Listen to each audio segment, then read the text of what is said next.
उठ जाग रे, क्या सोवे उठ जाग बावरे। अंजलि जल जो आयु घटत है, अंजलि जल जो आयु घटत है। देख पहरिया दरिया दावरे, क्या सोवे उठ जाग बावरे, क्या सोवे उठ जाग बावरे, क्या सोवे उठ जाग बावरे। इंद्र चंद्र नागेंद्र मुनि चले, कौन राजापति साहराव रे। भ्रमत भ्रमत भव जलधि पाई के, भगति भजन बिन नाही भाव रे। क्या सोवे उठ जाग बावरे, क्या सोवे उठ जाग बावरे, क्या सोवे उठ जाग बावरे। का विलंब करे अब बावरे, तर भव जल निधि पार पावरे। आनंद घन चैतन्यमय मूर्ति, शुद्ध निरंजन देव द्यावरे। क्या सोवे उठ जाग बावरे। अंजलि जल जो आयु घटत है, अंजलि जल जो आयु घटत है। देख पहरिया दरिया दावरे, क्या सोवे उठ जाग बावरे। अंजलि जल, जैसे अंजलि में जल होता है ना, घटता जाता है ऐसे संत बता रहे हैं आयु घट रही है, तो सो के क्या करता है, हरि के भजन में क्यों नहीं लगता। देख पहरिया दरिये दावरे, भाई अंतिम सांझ आ गई है, अब तो तू साधक बन, दौड़ लगा। ठीक है।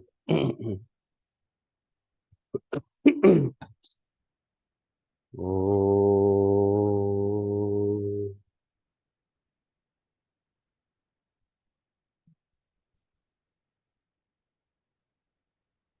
ओ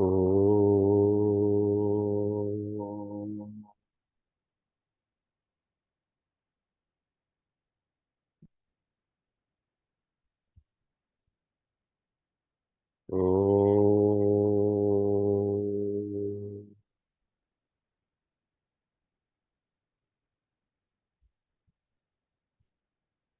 ओम भूर्भुवः स्वः, तत्सवितुर्वरेण्यं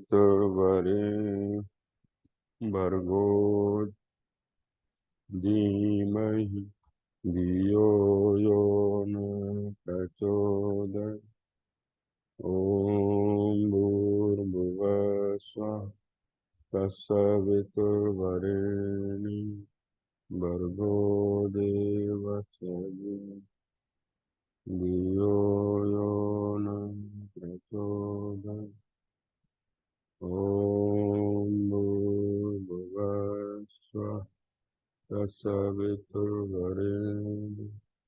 भर्गो देवस्य धियो यो न।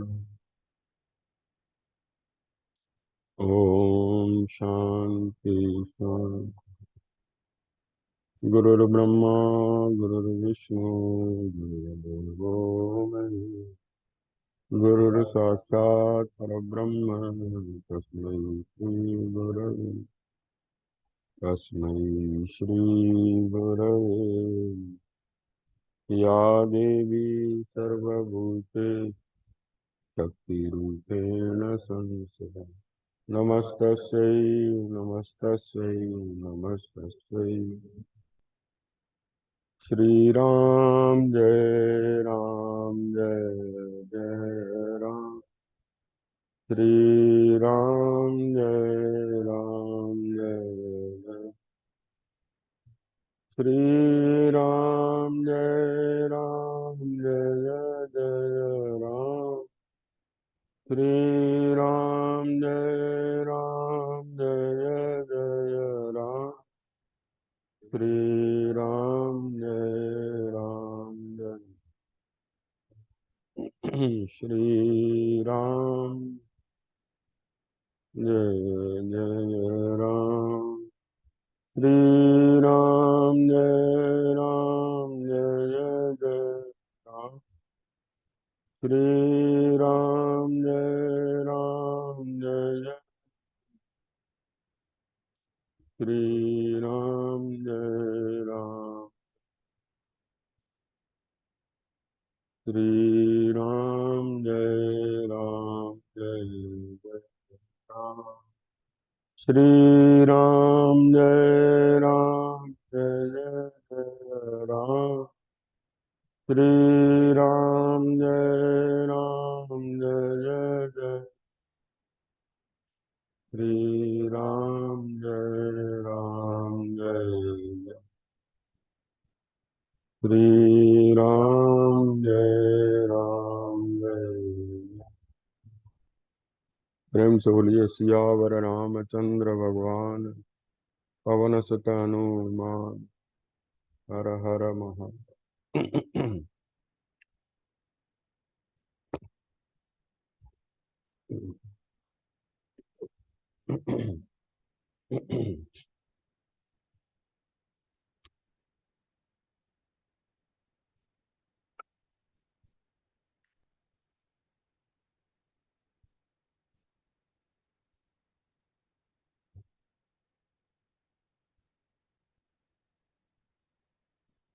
पिछले सप्ताह हमने जावाली और श्री राम भगवान का संवाद सुना था।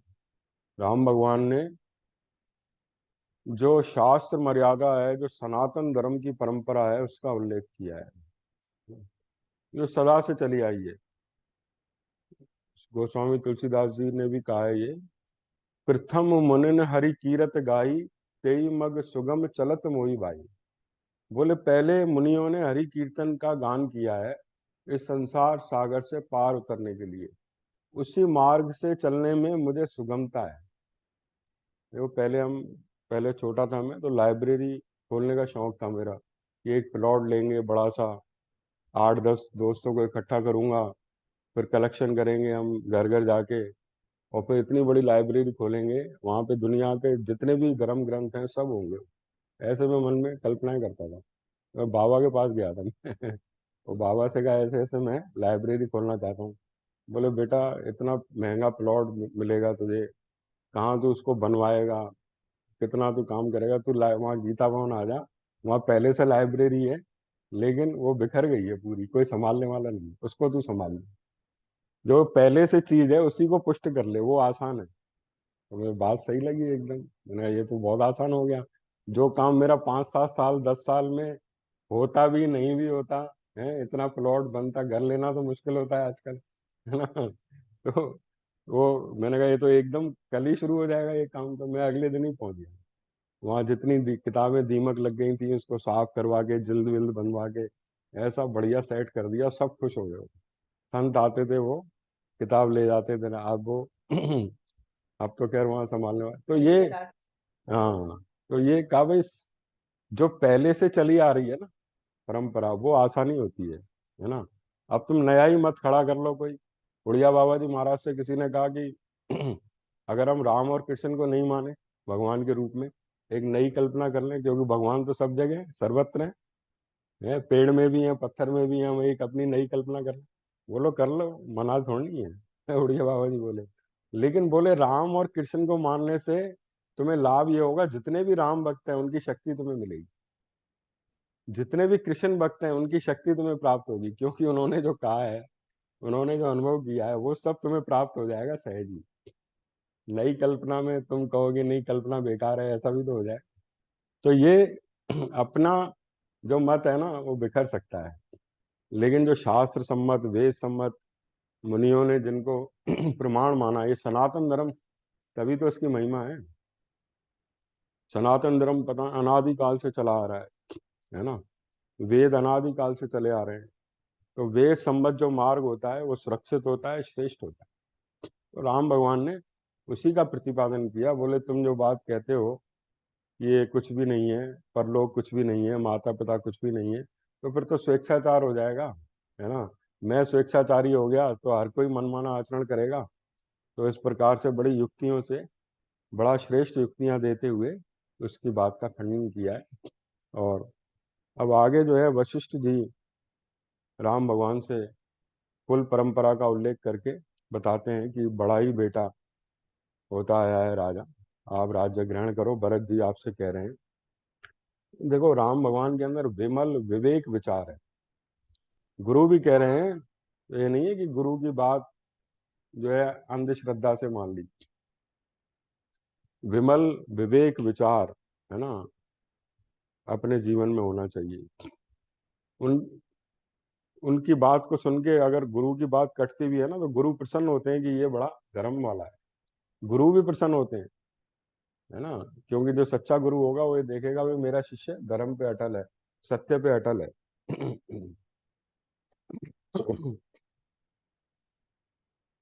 गुरु वशिष्ठ ने सुमधुर वचनों में जब इस प्रकार कहा, तब साक्षात पुरुषोत्तम श्री राघवेंद्र ने वहां बैठे हुए वशिष्ठ जी को ये उत्तर दिया। गुरुदेव, माता और पिता पुत्र के प्रति जो सर्वदा स्नेहपूर्ण बर्ताव करते हैं, अपनी शक्ति के अनुसार उत्तम खाद्य पदार्थ देने, अच्छे बिछौने पर सुलाने, उपटन आदि लगाने, सदा मीठी बातें बोलने तथा पालन पोषण करने आदि के द्वारा माता और पिता ने जो उपकार किया है, उसका बदला सहज ही नहीं चुकाया जा सकता। अतः मेरे जन्मदाता पिता महाराज दशरथ ने मुझे जो आज्ञा दी है वह मिथ्या नहीं होगी। बोले माता और पिता का तो इतना उपकार है हमारे जीवन पे, उसको सहज में हम नहीं चुका सकते। ये तो एक छोटी सी आज्ञा है पिता की, मैं उनकी सत्य की रक्षा के लिए आया हूँ, और ये विचार, ये मैं अपनी प्रतिज्ञा मिथ्या नहीं करूँगा। अब ये बात उन्होंने सुनी तो भरत का मन थोड़ा उदास हो गया। भरत जो है कहने लगे कि अगर आप नहीं चलेंगे तो मैं यहीं धरना दे के बैठ जाऊंगा, मैं भी नहीं जाऊंगा। तो राम भगवान बोले भरत से, भाई मैंने तेरा क्या बिगाड़ा है, तू क्यों मुझे परेशान कर रहा है। ये बात कही है यहाँ पे।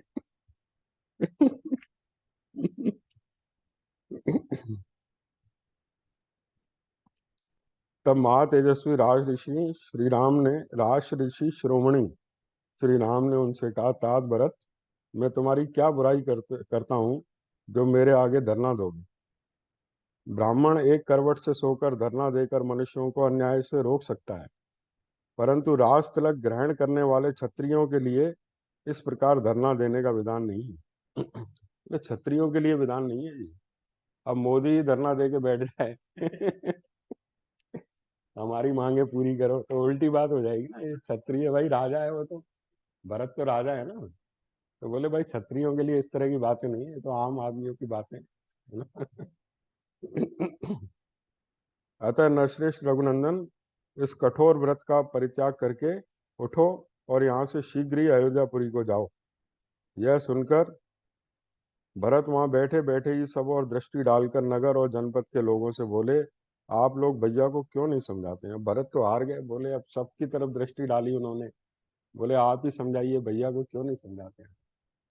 अब सब बोले भाई हम समझाएं, इधर राम भी आज्ञा पालन के लिए आए हैं, तो उनकी बात भी ठीक लग रही है ना। कुछ महर्षि लोग थे, भरत पूरी अयोध्या को लेके आए थे। पूरी की पूरी अयोध्या लेके आए थे। कोई एक जना थोड़ी था वो, इससे पहले भारद्वाज ने सत्कार किया है, पूरी सेना का सत्कार किया। वो प्रसंग छूट गए हैं ना तुम्हारे। हाँ। तो अब वो महर्षि लोग जो उनको, जिनको आगे की बात पता थी, जो त्रिकालदर्शी मुनि थे, उन्होंने भरत को कहा कि राम भगवान को अपनी आज्ञा का पालन करने दो, क्योंकि भविष्य में बहुत श्रेष्ठ कार्य होने वाला है। तो वो जानते थे रावण का वध होने वाला है, और पृथ्वी का भार उतारने के लिए आए हैं, तो साक्षात नारायण।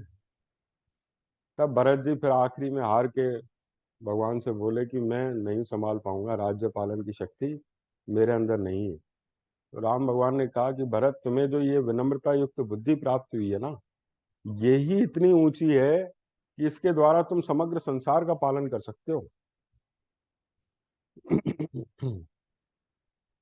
तब श्री रामचंद्र जी ने श्याम वर्ण कमल नयन भाई भरत को उठाकर गोद में बिठा लिया और मदमत हंस के समान मधुर स्वर में स्वयं यह बात कही, तात, तुम्हें जो यह स्वाभाविक विनयशील बुद्धि प्राप्त हुई है, इस बुद्धि के द्वारा तुम समस्त भूमंडल की रक्षा करने में पूर्ण रूप से समर्थ हो सकते हो। और युक्ति भी बताई। बोले ये अमात्य हैं, मुनि, ये जो मुनिजन हैं, मंत्री हैं, सब बुद्धिमान थे। बोले इन पर तुम राज्य का भार डाल सकते हो, इनसे सलाह मशवरा कर सकते हो, तुम्हारा काम आसान हो जाएगा, कोई मुश्किल नहीं है। उसको सलाह देते हैं। इससे पहले राजनीति का उपदेश भी दिया है। इसके सिवाय अमात्यों, स्वर्दों और बुद्धिमान मंत्रियों से सलाह लेकर उनके द्वारा सब कार्य वह कितने ही बड़े क्यों न हो करा लिया करो। अब वो अपना निश्चय बताते हैं। चंद्रमा से उसकी प्रभा अलग हो जाए, हिमालय हिम का त्याग कर दे, अथवा समुद्र अपनी सीमा को लांघकर आगे बढ़ जाए, किंतु मैं पिता की प्रतिज्ञा नहीं तोड़ सकता। अब इसके बाद भरत ने कुछ नहीं कहा। वो दे जानते थे कि भैया का निश्चय अटल है और मेरे ज्यादा जिद करने से उनको पीड़ा हो रही है। तो वो कहते हैं ना, जो सेवक अपने सुख के लिए स्वामी को पीड़ा में डालता है तो वो सेवक ही नहीं है। अपनी इच्छा पूर्ति के लिए अपने स्वामी को ही कष्ट में डाल दे तो वो स्वार्थ हो गया। उसके बाद भरत ने एक शब्द नहीं बोला। जो एक उनके पास जो चरण पादुका थी, एक सुंदर सी, वो उन्होंने जो है हाथों में रखी और भैया श्री राम से बोला इन पे अपने चरण रखिए। अब ये चरण पादुका ही आपके चरण कमल, यही पूरे संसार का पालन करेंगे, यही मेरे लिए एक सहारा होंगे। मैं इन्हीं को आश्रय मानकर सारे कार्य करूंगा। तब राम भगवान ने प्रसन्न होकर जो वो चरण पादुका थी उसमें अपने चरण रखे और वापस चरण हटा के और वो चरण पादुका भरत को दे दी। अब देखो यहाँ पर दो तीन सूत्र हैं जो कि साधना के सूत्र हैं। एक तो क्या, भरत का प्रसंग हम एक साधक के रूप से देखते आए हैं कि उन्होंने सारे सुख भोगों को ठुकरा दिया। अयोध्या का राज्य मिलने वाला था लेकिन उन्होंने कुछ नहीं लिया। उनकी दृष्टि सिर्फ भगवान की तरफ थी और भगवान के लिए उन्होंने यात्रा की। यात्रा करते हुए भारद्वाज मुनि ने जो स्वागत किया था, यानी सिद्धियां आई थी, उन सिद्धियों को भी ठुकरा दिया, है ना। अनेक प्रकार के कष्ट सहे, कांटों पे चले और किसी तरह जो तीव्र मुमुक्षा थी उनके अंदर भगवान से मिलन की। भगवान का दर्शन हुआ, साक्षात्कार हुआ। भगवान के दर्शन के साक्षात्कार के बाद क्या, बोले ज्ञानी भी कर्म करता है लेकिन अनासक्त होकर कर्म करता है। ज्ञानी के जीवन में आज्ञा पालन रह जाता है। जैसे राजा जनक को जब ज्ञान हुआ तो वो जंगल की तरफ जाने लगे समाधि लगाने के लिए। अष्टावक्र ने उन्हें रोका। बोले अब कहाँ चल दिए? बोले अब तो मैंने देख लिया सब मिथ्या है, कुछ भी सत्य नहीं है, तो अब मेरी कहीं आसक्ति नहीं है, इसलिए मैं राज्य आदि का त्याग करके समाधि लगाऊंगा। तो अष्टावक्र ने कहा नहीं, पहले तुम अपना मान के पालन करते थे, अब तुम मेरा मान के पालन करो। ये गुरु तुम्हें सौंप रहा है धरोहर, गुरु का मान के इसका पालन करो। तो ये वही कार्य है राज्य पालन का। पहले उसमें ममता जुड़ी हुई थी, अब अनासक्त होके कर रहे हैं। उधर देखो चुड़ाला और शिखित ध्वज का प्रसंग है योग वशिष्ठ में। चुड़ाला जो है शिखित ध्वज की पत्नी है, वहां पत्नी ही गुरु बनी है पति की, शिखित ध्वज की। शिखित ध्वज तपस्वी था, चुड़ाला ज्ञानी थी। उसने तपस्या से अपने शरीर को सुखा डाला लेकिन ज्ञान नहीं हुआ। उसने सहज में ही ज्ञान प्राप्त कर लिया था श्रवण के द्वारा, चुड़ाला ने, है ना। उसको तपस्या की जरूरत ही नहीं पड़ी। तो वो तपस्या से निवृत्त करने के लिए वो शिखित ध्वज घर छोड़ के चले गए थे। वहां पर उसको ज्ञान कराती है बड़ी युक्तियों के द्वारा। बहुत बड़ा लंबा प्रसंग है और बहुत सुंदर प्रसंग है। वहां पर उसको तत्व ज्ञान का उपदेश प्राप्त होता है, उनको बोध होता है। तब चुड़ाला कहती है अब चलो राज्य संभालो अपना, क्योंकि अभी हमारी युवावस्था है। जब वानप्रस्थ अवस्था आएगी तब हम वापस वन में आ जाएंगे, दोनों मिलके तपस्या करेंगे, लेकिन अभी आपको राज्य संभालना है। तब चुड़ाला का आदेश मान के, वो गुरु का ही आदेश था, एक पत्नी तो मित्र के नाते बोल रही थी लेकिन वो उनको गुरु दृष्टि से देख रहे थे, तो उन्होंने राज्य का पालन किया है। इधर राम की आज्ञा भरत को मिली है कि तुम राज्य संभालो। भरत की कहाँ है आसक्ति, देखो कहीं भी आसक्ति नहीं है, बिल्कुल निष्काम है ना, कोई लोभ नहीं, लालच नहीं, केवल उनके अंदर श्रद्धा है ना, प्रेम है ना। तो वहां पर भगवान राम की आज्ञा है, इसलिए पालन कर रहे हैं कि भाई मुझे राम ने आज्ञा दी। अब वो आज्ञा पालन रह गया, राज्य में आसक्ति नहीं, भोगों में आसक्ति नहीं है, लेकिन कर्तव्य पालन कर रहे हैं। और बताते हैं कि राम ने जो राज्य दिया है भरत को, जितना धन दिया है उससे 10 गुना करके भरत ने लौटाया है। 14 वर्ष बाद जब राम आते हैं तो भरत जी देखो कहाँ नंदीग्राम में रहते थे, अभी आएगा इसमें। नंदीग्राम में रहते थे, एक वैरागी की तरह रहते थे, और वहीं से पूरे अयोध्या का संचालन करते थे, पालन करते थे। और उस धन की वृद्धि करते करते भैया को जब सौंपा था तो बोले जो आपने धन मुझे दिया है ये उसका 10 गुना है। देखो एक ज्ञानी की युक्ति, कोई जैसे धरोहर हमें सौंप दे, है ना, तो मान लो मैं गुड्डू को दे दूं ये 5 लाख की संपत्ति है, ये धरोहर के रूप में दे दूं, तो ये सोचेगा मैं पिता को लौटाऊं तो उससे कई गुना करके लौटाऊं। जो सुपुत्र होगा वो कहेगा इसको कई गुना करके लौटाऊं, ये नहीं है कि उतना दूं या उससे कम दूं, है ना, तो फिर तो हमारी योग्यता क्या रही। तो वो भरत को जो सौंपा है ना उन्होंने, वो जो भगवान की धरोहर मानेगा जो व्यक्ति, इसलिए इसमें आया ना, वाल्मीकि रामायण पढ़ने से ब्राह्मण ज्ञानी होता है, क्षत्रिय विजेता होता है, वैश्य जो है धनवान होता है। वो भरत की युक्ति यहाँ पे काम आती है, क्योंकि भरत ने जैसे संभाला, भगवान की धरोहर समझ के संभाला कि भाई ये भगवान की संपत्ति है, इसका नुकसान नहीं होना चाहिए।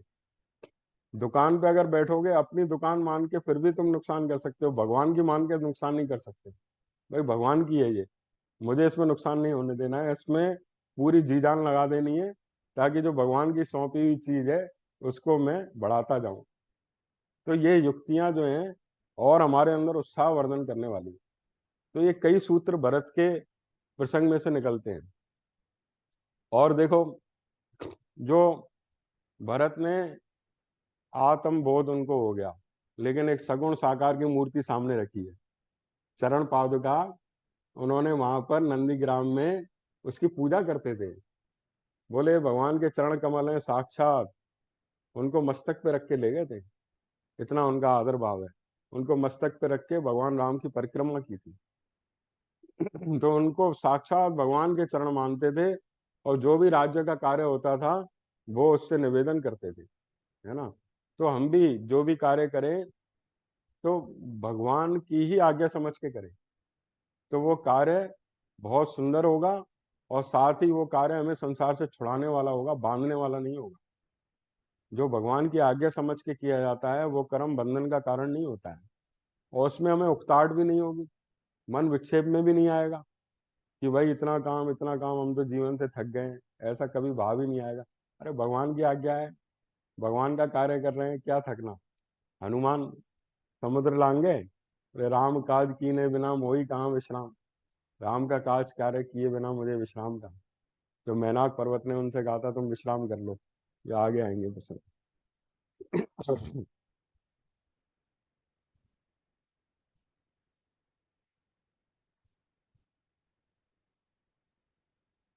भरत कहते हैं आर्य, ये 2 स्वर्ण विभूषित पादुकाएं आपके चरणों में अर्पित हैं, आप इन पर अपने चरण रखें, यही संपूर्ण जगत के योग क्षेम का निर्वाह करेंगी।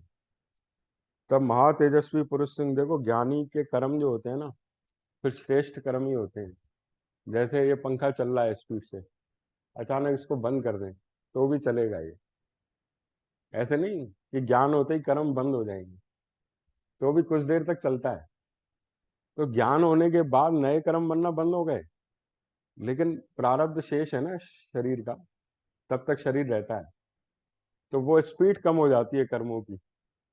कर्मों की स्पीड कैसे कम हो जाती है, जो कामना वाले कर्म है, यहाँ जाएं ये खाएं मौज मस्ती करें, ये सब कर्म बंद हो जाते हैं। स्पीड वाले कर्म, वो थोड़े से कर्म रह जाते हैं, स्वधर्म पालन रह जाता है, आज्ञा पालन रह जाता है, दुनिया के जो सत्कार्य हैं, यज्ञादि कर्म है वो रह जाते हैं, श्रेष्ठ कर्म रह जाते हैं, यानी समाज में सुंदर कर्म रह जाते हैं। इसलिए ज्ञानी का कर्म आदर्श होता है, ये ज्ञानी है सब। ये भगवान राम की पूरी टीम ज्ञानी है ना। तो ये ज्ञानियों के कर्म है, ये ज्ञानियों का वार्तालाप है।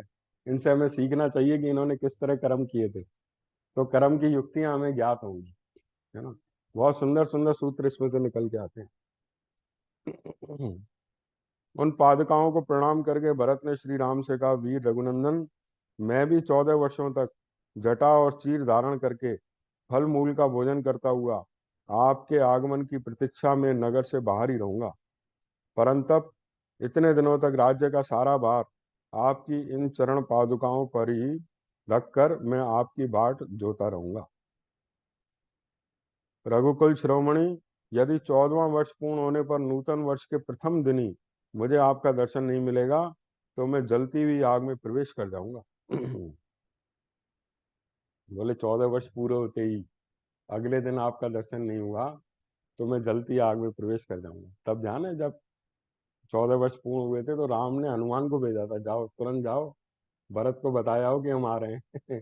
क्योंकि उन्हें मालूम था कि भरत सच्चा है, ये तो आग में प्रवेश। तब हनुमान जी गए थे।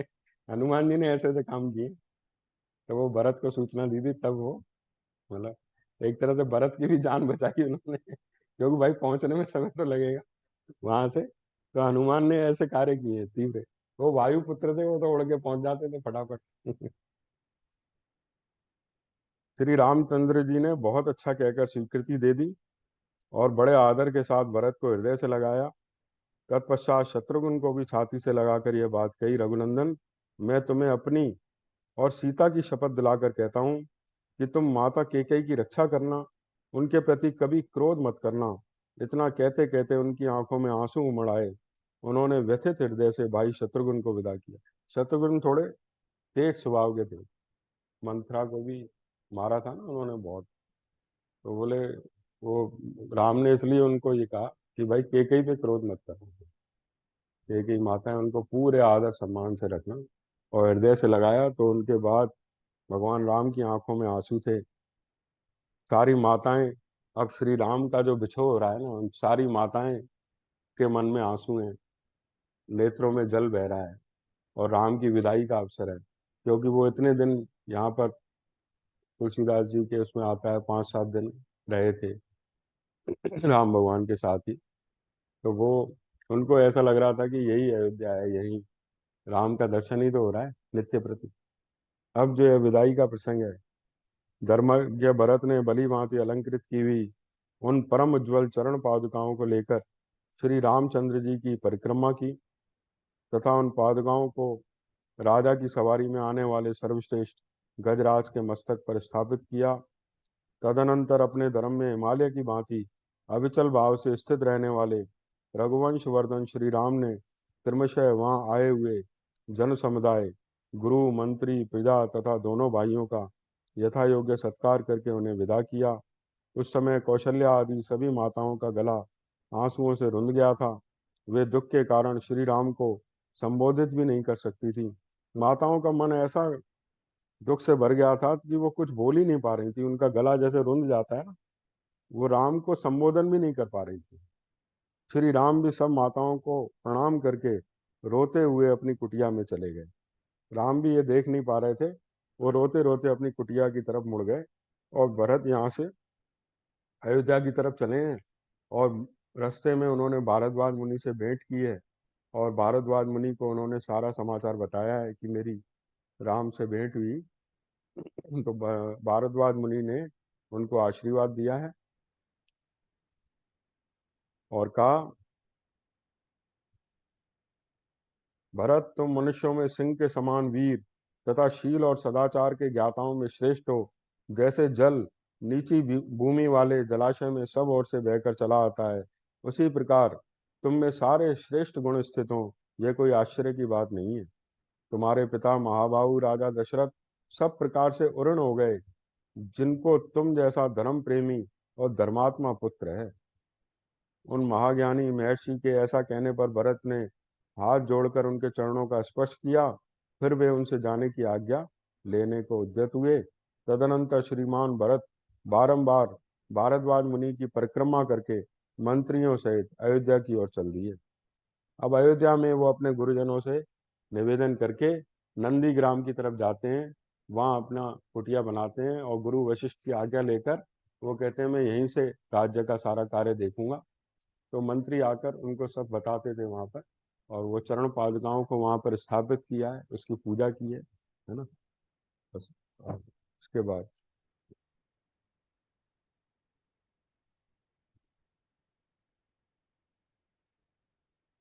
रघुपति राघव राजा राम, पतित पावन सीताराम। रघुपति राघव राजा, पतित पावन सीताराम। सीताराम सीताराम, बज प्यारे मन सिंह। सीताराम सीताराम, बज प्यारे मन सिंह।